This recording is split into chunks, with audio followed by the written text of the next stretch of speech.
or the civil code. Okay. Kung wala, yung dalawa na yan, yung local custom. Kasi tulad ng mga Muslim, tulad ng mga doon sa Mountain Province, meron silang mga, yung mga indigenous peoples, yun, meron silang mga local customs. Okay. So, pinakauna, dapat merong agreement or sinasabing marriage settlement na dapat in-execute before the celebration of the marriage. Pangalawa, saka pa lang papasok yung family code or the civil code kung walang property relations executed or the marriage settlement executed by the future husband and wife before their marriage. Okay? So, ibig sabihin, kung meron kayong kasulatan before kayo ikasal, yun ang magpre-prevail. Okay. So, ano tong mga property relations? Pwede maging absolute community, pwede maging conjugal partnership of gains. So, take note, partnership of gains. Pangatlo, pwede maging complete separation of property at saka pwede any other regime. Pwede partly absolute community, pwede partly separation of property. Okay, now, take note of the effectivity of the family code. Saan na? Binabalik ko. This is very important. Kailan naging effective ang family code? August 3, 1988. Yan, effective date. August 3, 1988. Bakit importante itong effectivity ng family code?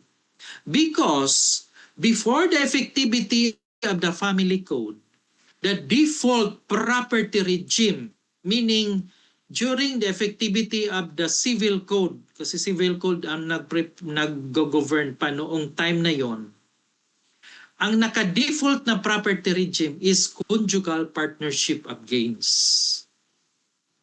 But on August 3, 1988, onwards, sabi ng batas, ang naka-default na property regime ay absolute community of property. Okay? So, August 3, 1988, hanggang ngayon, pag ikinasal ka, pasok ka dyan, absolute community of property ang mag-govern na property regime. Kung wala kayong pinag-usapan na prenuptial agreement. Okay?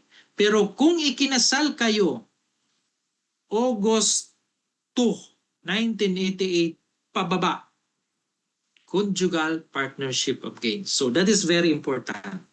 Okay. So, ano itong prenuptial agreement? It must be contracted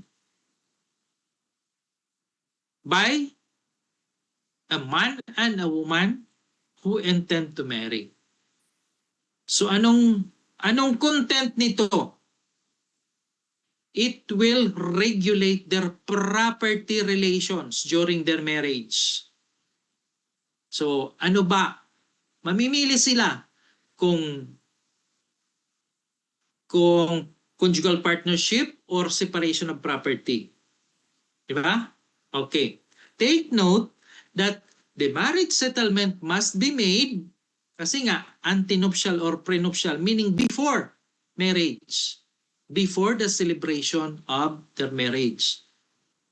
Now,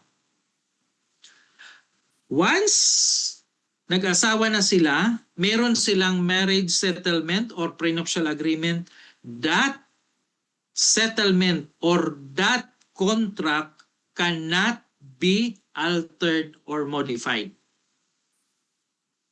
That is the general rule.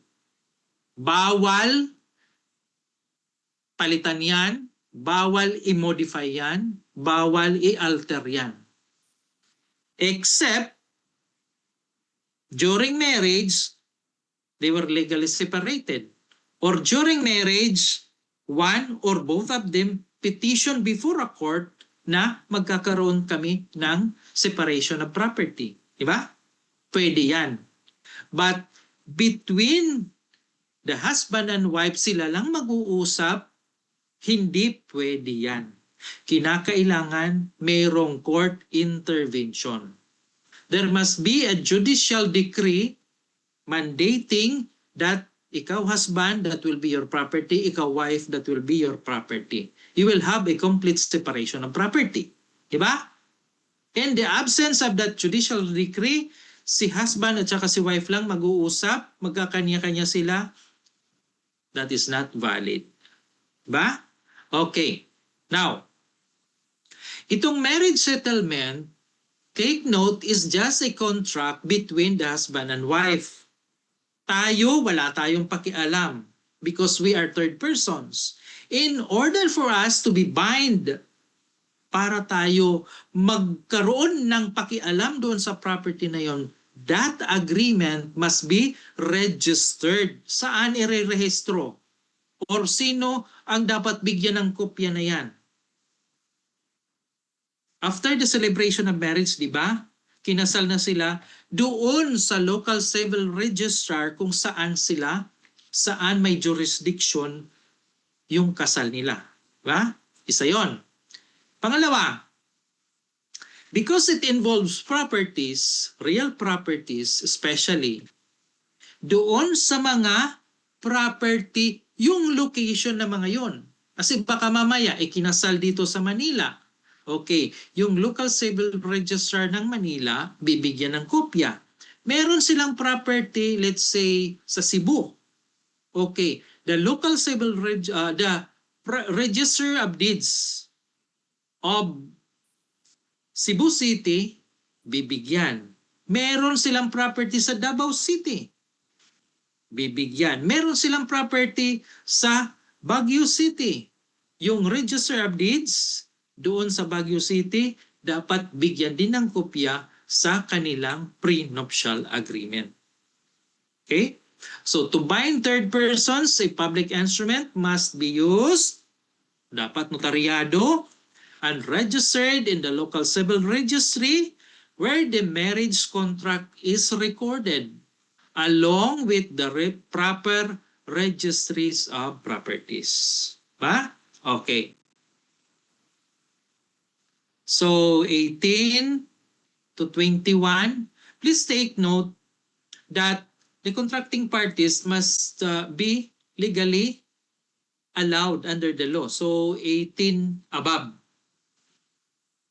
In the contract of marriage, pag ang 18 to 21, kailangan yan ng parental consent. So, para ma-issuehan ka, sino na dito yung mga kinasal? Para ma-issuehan ka ng marriage license, kukuha ka muna ng marriage license. So, in the application for that marriage license, pagpasok ka dito sa 18 to 21, you will seek your parental consent. Pag more than 21 to 25, parental advice. Okay, parental consent lang. That is why, in the marriage settlement, pwede pag 18 to 21, pero kinakailangan the parents or the guardians must also be the parties, be part of that marriage settlement. Ha? Okay. Yan ang isang additional requirement. Now, persons under civil interdiction or other disability, it will only be valid if a court-appointed guardian is a party. Ano itong sinasabing civil interdiction? Halimbawa, merong kang criminal liability. So you will be imprisoned. You have been convicted. An accessory penalty to that is a civil interdiction, meaning you cannot manage a property. Okay. So because of that, you will be limited. Okay. So kinakailangan a court-appointed guardian. Okay? Sige. The contracting parties can stipulate terms and conditions. However, subject to limitation. Kinakailangan those terms and conditions must not be contrary to law, morals, good customs, public order, or public policy. Diba? That is one of the characteristics of a contract. Yung sa autonomy of contracts. Okay, you can enter into a contract providing whatever terms and conditions basta hindi contrary sa law, morals, good customs, public order, or public policy. Okay, dito na tayo. Actually, tatlo lang ang property regime. Absolute community, pangalawa, conjugal partnership of gains, pangatlo, separation of property. Complete separation of property. Saka pa lang pag-usapan natin yung sinasabi ko kanina, Article 147 under the Family Code at saka under 148 of the Family Code. Doon masasagot natin yung katanungan kanina. Ano itong absolute community of property? The husband and wife become joint co-owners of all the properties during their marriage. So it includes present property before marriage and future property acquired after marriage. Meaning, property ni husband magiging property ni wife. Yung property ni wife magiging property ni husband. So, pagsasamahin, silang dalawa ang magiging co-owner. Okay? However, there are those properties that will remain exclusive to the husband and exclusive to the wife. Yun ang sinasabi na exclusive property. Okay. Now, ano ang mga ito? Number 1, during their marriage, nakatanggap ng gift or inheritance. Hindi yan pwede isama doon sa absolute community. Exclusive property yan ni husband or ni wife. Number 1. Number 2, personal and exclusive use of spouse. So personal lang yung ginagamit. Personal lang yan ni wife. Yung underwear ni husband, hindi pwede maging property ni wife. Yung underwear ni wife, sa kanya lang yun. Hindi pwede maging property ni husband. Di ba? But, ang jewelry, pag jewelry, dapat sabi ng batas kasama yan sa absolute community of property. Okay? Pangatlo, property acquired before marriage. Kasi nga, there was a previous marriage by a spouse, merong legitimate descendants from a former marriage. So, si husband contracted a subsequent marriage. Yung pala, widowed siya. Diba? Tika muna. Widow, widower. Nakakalimutan ko na. Sige nga. Widow, widower. Pag lalaki is widower. Okay. Tama. So, widower si husband. Meron pala siyang anak, meron siyang property doon sa previous marriage. Hindi yan isasama dito sa pangalawang marriage niya. That will remain as an exclusive property with respect to his previous marriage. So take note of that. Hindi pwede maging property rin ni wife. Okay.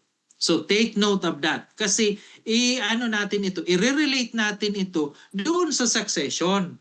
Kasi kung halimbawa, that is an exclusive property of the husband, walang karapatan si wife na ipamana ito sa kanyang mga heirs, di ba?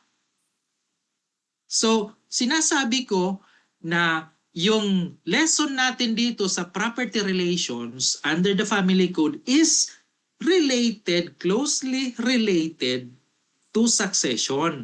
Paano mo maipamamana kung hindi ka naman ang nagmamay-ari sa property na yan? Because it is excluded from the absolute community of the property. Diba? Okay, so ito ang connection na sinasabi ko. Okay, now, if an exclusive property is sold or exchanged, halimbawa, exclusive property mo yung sabihin natin, lote, mayroong ipinamana sa'yo, exclusive property mo yan, binenta mo, and you acquired another property. Will it change the nature? No. That will remain as an exclusive property. Okay, dapat malinaw yan sa inyo. That will not alter the nature of the property, but it will maintain as to the nature of that property. Kung exclusive siya, exclusive pa rin siya. Ibinili ng panibagong property, exclusive property pa rin yan. Diba? Okay.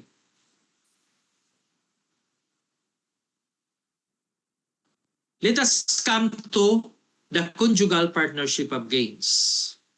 Kanina, sa absolute community of property, property ni husband before marriage, property ni wife before marriage, nag-asawa sila, property na nilang dalawa. They are co-owners. So, ang consequence nun, property ni husband, property ni wife, sila na dalawa ang may-ari. Pag nagbenta si wife ng property na kasama doon sa absolute community, it will require the consent of her husband. Kasi nga, they are both co-owners. In the absence of a consent of the other spouse, the transaction is void because of the one missing element, essential element, the consent of the party, one of the parties. Diba? Okay. But take note that it is in the nature of a continuing offer. Kasi baka mamaya, magbagong isip, nung walang consent, hindi nagbibigay ng consent, pumayag na lang siya, then it will ratify, magiging valid na yung transaction. Okay. Dito tayo sa conjugal partnership of gains. Ano bang pinagpapartneran? Ito. Si husband may property. Si wife may sariling property. Nag-asawa sila. And they agreed that the property regime will be governed by conjugal partnership of gains. Ano ang mangyayari dito sa property ni husband? Sa kanya pa rin yun. Anong mangyayari sa property ni wife? Sa kanya pa rin yun. Because, anong nature ng conjugal partnership of gains? They will set up a common fund. saan manggagaling yung common fund na yon? It will consist of the proceeds, the products, the fruits, the income from their separate properties.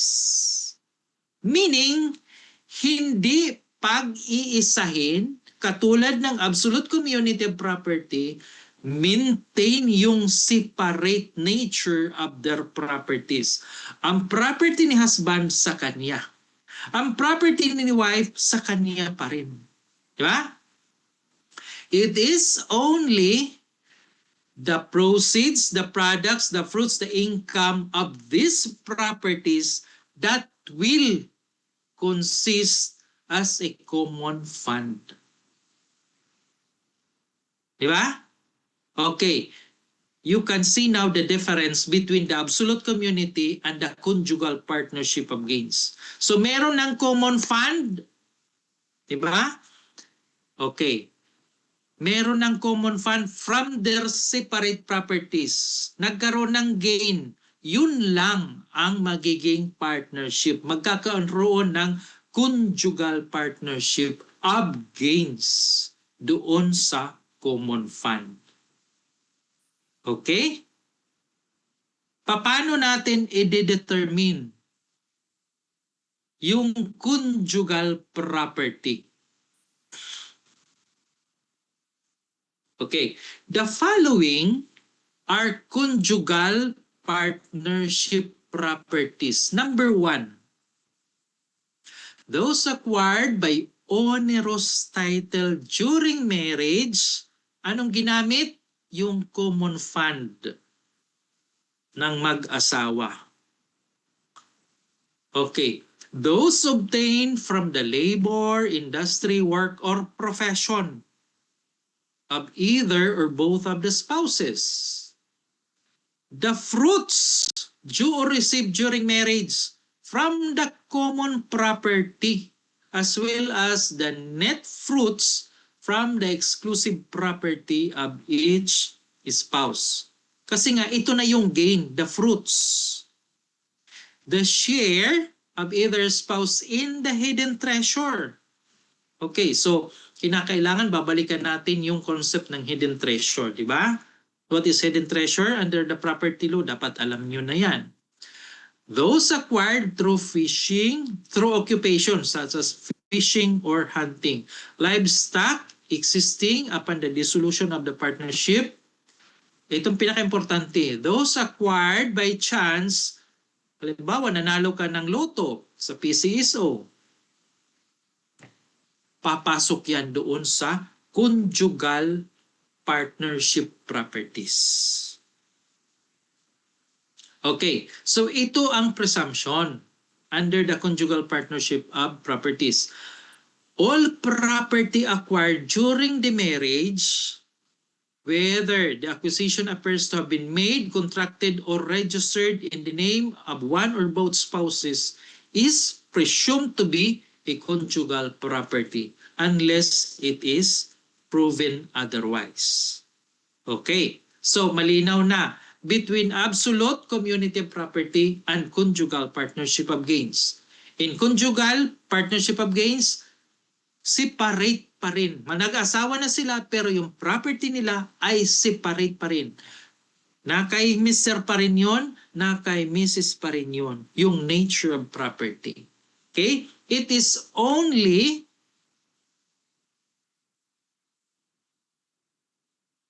the proceeds, the products, the fruits, or the income from their separate properties that will be the common fund. Okay, bumili ng property.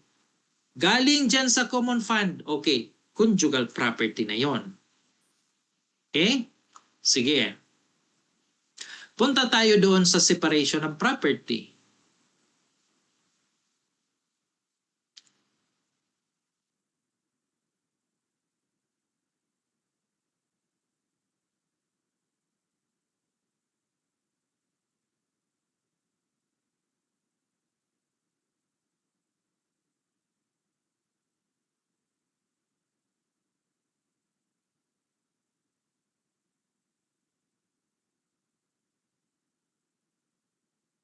Sandali lang, lumampas yata. Okay. Separation of property.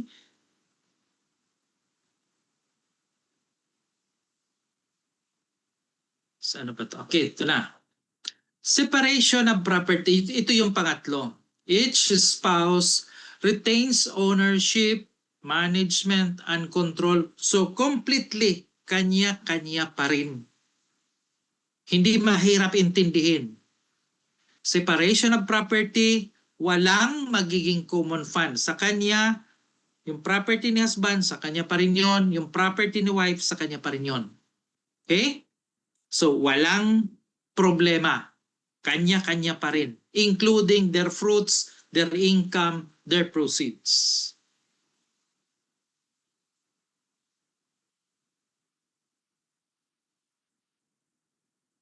So, dahil kanya-kanya, walang pakialaman, each spouse may own, dispose, possess, administer, and enjoy his or her separate property. So each spouse retains earnings from profession, business, or industry. As to the fruits, sa kanya pa rin yun. Walang problema. Pero, husband and wife shall share for the family expenses. Hindi naman po pwedeng, basta mag-a-agree lang sila, di ba?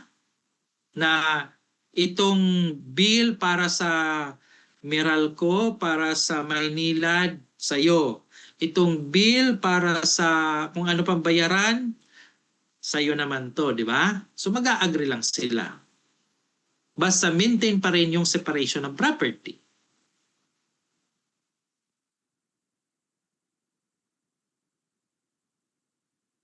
Okay, ito na ngayon. Pwede, a man and a woman may be living together as husband and wife, but without the benefit of a valid marriage. Hindi sila kinasal. Under Article 147, ito yung walang legal impediment. Pwede sila ikasal, pero ayaw lang nila. They are capable of contracting marriage. They are living together as husband and wife without the benefit of a valid marriage. On the process, they acquired a property or several properties. So ano magiging treatment nila ngayon? Ano ang magiging applicable na rule para sa ownership nitong property nila? They are governed by co-ownership, meaning they both own that property or properties. Now, let's say, si husband ang may trabaho. Si wife nasa bahay lang dahil meron silang anak. Sabihin natin, isa lang ang anak nila kasi kaumpisa pa lang. Ba? Okay. So, trabaho ni husband, let's say, he is an engineer. Nasa field siya. Site engineer. Si wife, nasa bahay lang siya. Inaasikaso yung bahay nila, nagliligpit, nagluluto, di ba? Okay. Now, dahil they are co-owners of the properties that were acquired during their cohabitation, so there is, under the law, there is a presumption na yung share ni wife, although wala siyang trabaho, yung pag-alaga niya sa bata, sa anak nila, yun ang contribution niya para ma-acquire doon sa property. Meaning, meron siyang karapatan doon sa property. Diba? Meron siyang karapatan doon sa property because the law presumes na yung ginagawa niya para sa bahay nila, yung ginagawa niya para sa asawa, para sa anak, is her contribution. in acquiring to that property. Meron siyang karapatan kasi co-owner siya.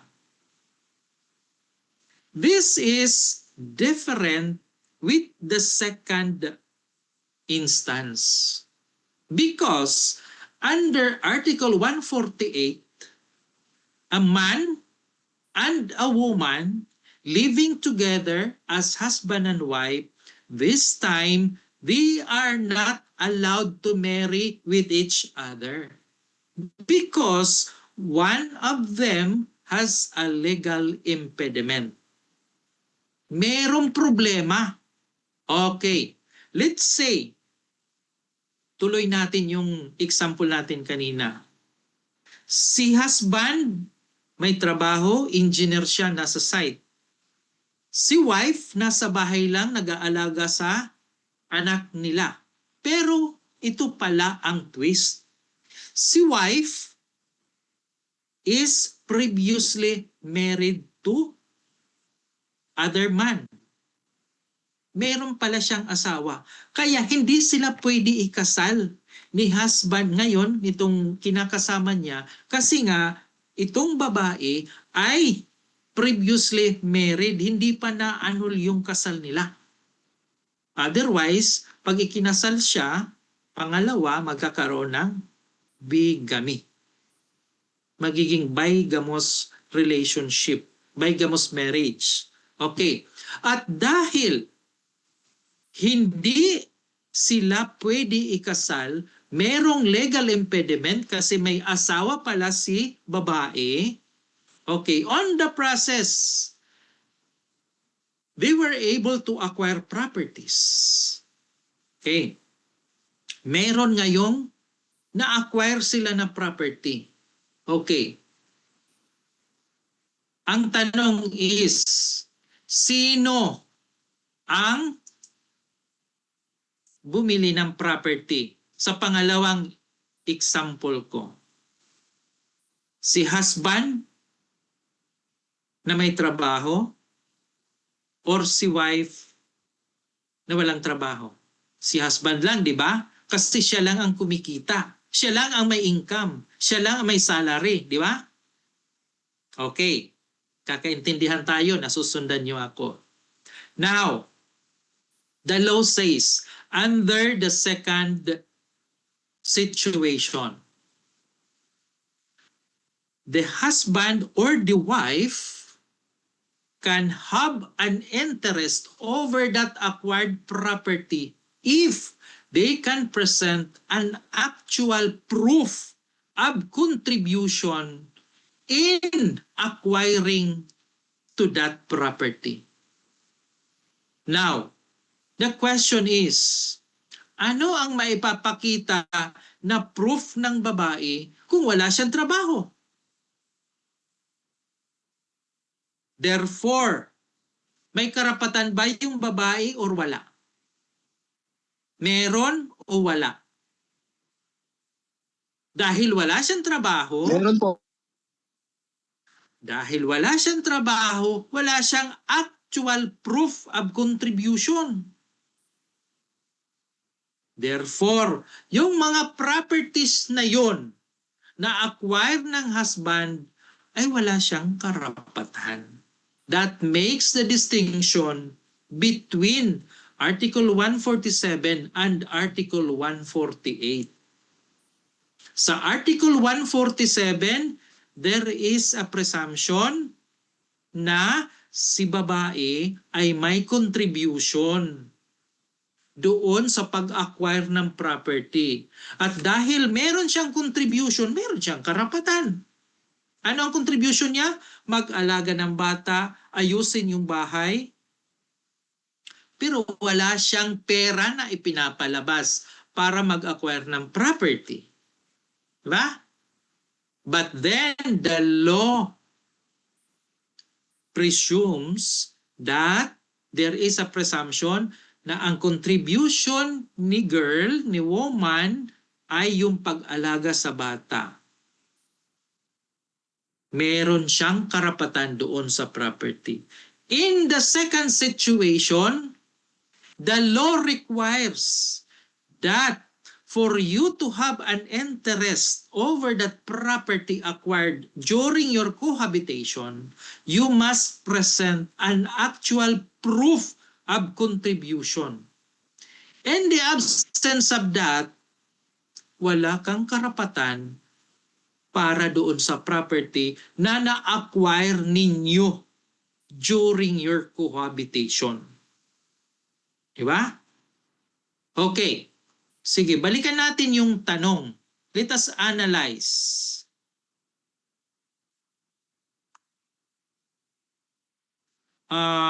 What if may property pero napakapangalan lang sa wife? Pero si husband may anak sa pagkabinata.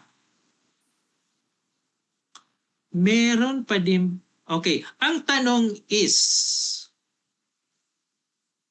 Romel Lacamento, ikaw ba ito Romel? Is this applicable to you? Okay, ang tanong is, hindi nakapangalan lang sa wife. Okay, si lalaki nag-acquire ng property pero ipinangalan lang niya sa babae. Meron ba silang legal impediment to marry with each other?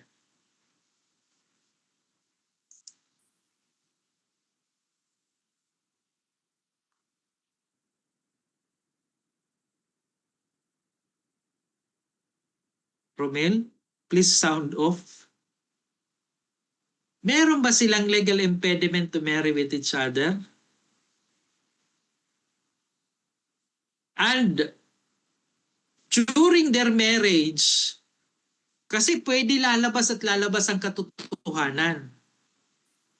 Let's say, yung lalaki ang may trabaho, yung babae wala.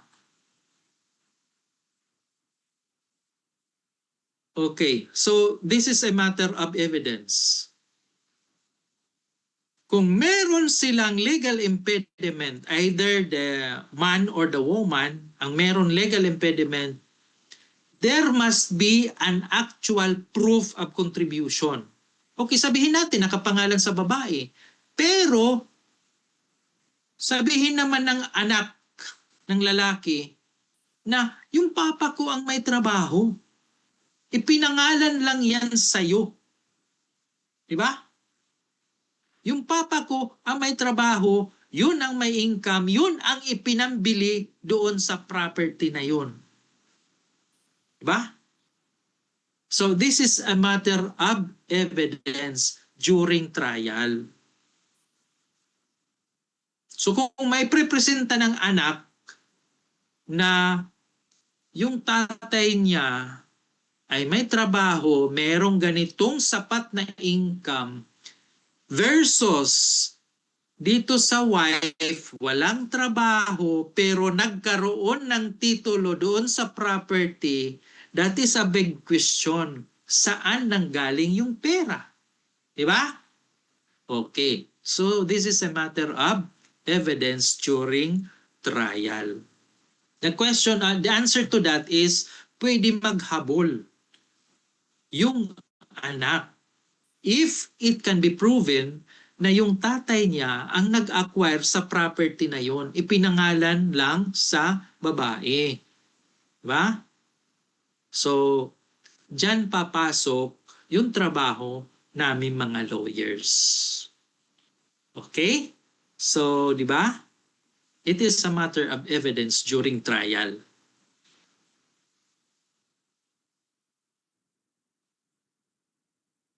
Is it clear? Yung absolute community, conjugal partnership of gains, at saka separation of property. Diba? So, kinakailangan malaman ninyo kung ano ang nature. Kasi baka mamaya sabihin natin, they are governed by the absolute community of property. Although, yung property na yon was inherited during their marriage. So, it will be treated as an exclusive property of, let's say, husband. So hindi yan pwede ipamana ng kanyang asawa doon sa kanilang heirs, di ba? Or gusto niya i-dispose by way of donation. Paano ka makakapag-dispose, makakapag-donate if it is not yours? You cannot give what you do not own. Diba? Basic lang yun. Paano mo maibibigay sa isang tao na hindi mo naman pagmamay-ari? Diba? Okay. I hope it is clear to everybody. So, more or less na-touch natin. Although, meron pa mga intricacies doon, pero at least, more or less na bigyan ko kayo ng idea as to the absolute community of property, conjugal partnership of gains, at saka separation of property. And the distinction between Article 147 of the Family Code and Article 148 of the Family Code. Just take note, the distinction lies on the legal impediment. Yung Article 147, walang legal impediment. Therefore, they are co-owners. At dahil co-owners sila, they are both owners, so may karapatan silang dalawa. Pag dinispose, bininta ng isa, the other one should secure the consent of the other spouse. On the other hand, under Article 148 of the Family Code, there is a legal impediment. Therefore, kinakailangan you have to prove or to present your actual proof of contribution in the acquisition of that property. In the absence of that, you do not have any interest over that property. Wala kang karapatan. Diba? Unless patunayan mo na may contribution ako dyan para mo mabili. Hindi lang ikaw ang nagbayad dyan. Meron din ako. Diba? Okay. So, as I've told you, it is a matter of evidence during trial. So after trial, then the court will be able to determine as to whom or who is the real owner of this property. Okay? So I hope it is clear to everybody. Thank you so much for your time. I hope you learned something. So please take note, paano natin i-relate itong mga konsepto na ito sa appraisal? Okay, please take note. The first step in the valuation process is define the appraisal assignment. Ano ba pinag-uusapan dito sa first step na to? Property. What is the property? What are the property rights? How were you able to acquire this property? Kasi sabihin, nakapangasawa ako. Ganito, ganyan. So, may karapatan na ako dyan. So, that will apply whether it is absolute community or conjugal partnership of gains. Diba? Or will apply co-ownership because under Article 147, no legal impediment, you are presumed co-owners with respect to that property acquired during your cohabitation. Diba? Okay. Pwede rin sabihin kasi pinamana yan sa amin. Although walang will. Okay, intestate succession. Dahil walang will, gagawa kayo ng extrajudicial settlement of estate, magbabayad ng estate tax, then punta sa Register of Deeds para iparegister ninyo, magkaroon kayo ng separate titles. Isyuhan kayo ng separate titles over that property na minana ninyo sa inyong mga lolo, lola, or parents. Diba? Okay. So, bago ipa-appraise, dapat malaman muna ng appraiser how were you able to acquire that property. So, your knowledge in the modes of acquisition of property will be very vital. So again, Acquisition of property, modes of acquiring ownership of a property. Take note of the mnemonics old tips. O, occupation. L, law. D, donation. T, tradisyon. Dito papasok yung sales. I, intellectual creation. P, prescription. Take note of the prescription. Acquisitive prescription or extinctive prescription. Pag acquisitive, na-acquire mo yung property. Pag extinctive, natatanggal sa'yo yung ownership. Na-extinguish. And S is for succession. Yung diniscuss natin kanina. Okay? I hope it is clear to everybody. Sandali lang. Okay, wala na kayo nakikita presentation ko. So thank you so much. Thank you for your time and good luck on your board exam. Kailan ba yun? July 7 po. July 7. So tingnan ko nga. July 7 is anong araw ba yun? Tuesday. Baka siguro Friday meron ng result yan. Kasi kunti lang ang nag-i-exam ng appraiser. 1,000 plus naman. Umaabot naman ng 1,000 plus pero kunti lang ang nag-i-exam ng appraiser. Kasi natatakot nga sa computation. Okay, so this is my tip sa inyo. Expect yung computation part 1 mga 10.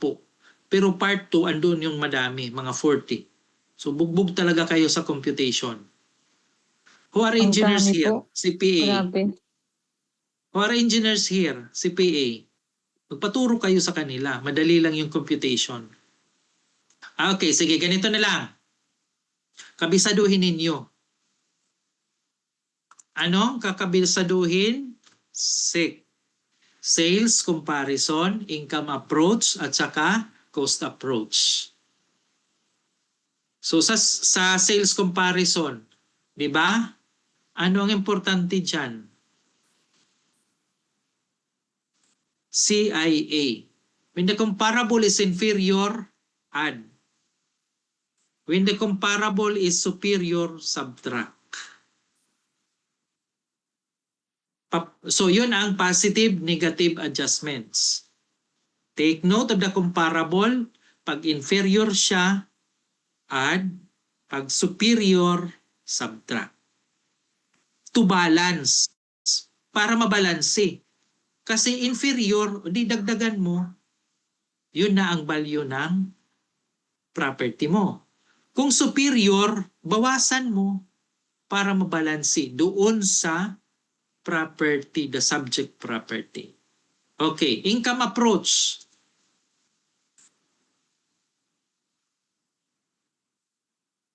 Ano ang pinaka-importante na formula sa income approach? V equals to I over R. Okay. Paano, ano ang I? Sige, bigyan ko na kayo ng tips. I is equal to the net operating income. Paano makukuha ang net operating income? Paano makukuha? You will start from what? Bago dumating sa net operating income. Let's say apartment. 10 units. Okay, that's correct. Potential gross income. Walang vacancy. As if fully occupied. That is potential gross income. Pag binawasan ang potential gross income minus vacancy or debt, mga hindi na nakakapagbayad, ganyan-ganyan, ano ang resulta? Effective gross income. Diba? Pag binawasan pa ang effective gross income ng operating expenses, ano magiging resulta? NOI. Okay. NOI divide by the R that will result into your value. Ika-capitalize mo yung net operating income, makukuha mo na yung value ng property. Okay? Sige. Sa cost approach, take note that the total value, the total property is composed of the land and the improvements. Land, meron bang depreciation sa land? Yes or no? Wala. Oh, ba't isa lang sumasagot? Okay, wala.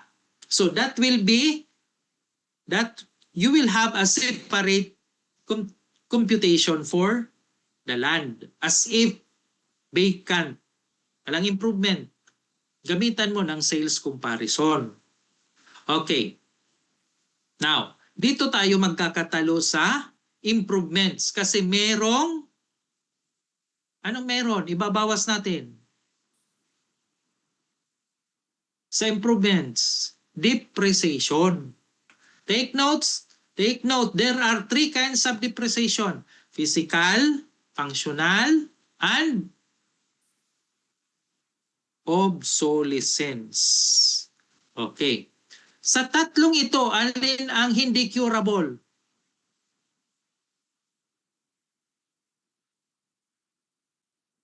Alin ang hindi curable? Physical? Yes or no? Curable? Hindi. Curable. O inaanay, edi pa repair mo. Functional, curable or hindi? Hindi na kasya. Edi paluwagan mo. Pang 2 anak lang. It is the obsolescence that is not curable because that is beyond your control. Di ba? Yung bahay mo malapit sa airport, hanggang 3 palapag lang. Sinasabi hindi pwede lumampas. Hanggang 3 palapag lang. Kasi baka mamaya paglanding ng eroplano, sumagid dyan sa bahay mo, sa building mo. Control mo ba yon? Hindi. Because that is beyond your control. Kaya hindi siya curable. Diba? Pero, pag halimbawa, pangit na yung paint, physical, pwede mo papinturahan. Pwede mo ipa-repair, inaanay, o di pa-repair mo. Functional. Pang 2 bata lang, kinakailangan mag-expand na tayo. O di magdagdag ka ng extension, kaya curable. Diba? Okay. So, ang depreciation binabawas doon sa improvements so that your total value of your property is now equal to the value of the land plus improvements. So, your improvements could be cost, reproduction cost new, or replacement cost new. So dapat alam nyo yung reproduction, alam nyo yung replacement. Pag sinabing reproduction, replica. Yan lang ang keywords. Pag sinabing cost replacement new, utility. Okay? Minus depreciation. That is now your total value of your property. Okay? Malinaw? Pag nakabisado ninyo yan, yung set na yan, sales comparison, income, at saka cost approach, when to use, ano ang applicability nito, lahat ng mga elements dyan, you will surely pass the board exam. Pag nakabisado mo yan. Ha? So, yun lang ang kabisaduhin mo. During the board exam, always back to the basic. Okay, so it's already 12 o'clock. I hope you learn a lot from my discussion. I want you to congratulate in advance. I'm sure you will be able to make it. So by July 13, 14, 15, 15. I hope to see your names on the list of passers of Amen. Realix 2026. Congratulations and God bless us all. Thank you so Thank you much. po, attorney. Okay. Baka gusto ninyo bigyan ko kayo ng, here is my, baka gusto niyo mag-avail. Here is my email ad. Email nyo lang ako. Mag-avail ng mga, okay. Gusto nyo mag-avail ng mock tests? Sige. You can email me. Then you will be given mock test. Mas maganda kung marami kayong na-expose na mga questions para mas madali ninyo ma-comprehend during board exam. Although, ang style ngayon is pahabaan, situational, pero that will still, it boils down to the basic principles. Okay? So that is my email ad. Email nyo lang ako. Okay Then I can po. give you practice test or mock questions. Okay? Okay. Thank you so much and Thank you po, attorney. God bless. God bless po. Bye-bye.